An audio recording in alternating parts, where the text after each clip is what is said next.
Assalamu alaikum wa rahmatullahi wa barakatuh. Bismillah walhamdulillah wa salatu wa salam ala rasulillahi sallallahu alaihi wa sallam. Tuli kwa adhkari zino ezisembayo mu yasaruna yaffe era ng'ekitabo kyaweddeko kya yasaruna tugenda kukwata ekitabo ekirala kye bayita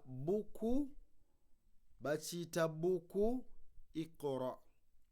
Kiina 6 volumes, kiina emijalladi 6.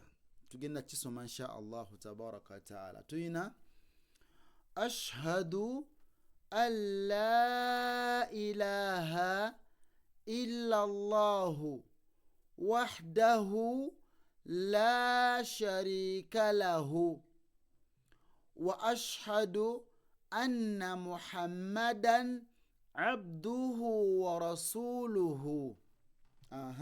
Agambye nti ashhadu an la ilaha illa Allahu wahdahu la sharika lahu wa ashhadu anna Muhammadan abduhu wa rasuluhu. Yeyo adhkari yaffe eyokubiri mu yasana yaffe ng'ekola ki ng'eggwako.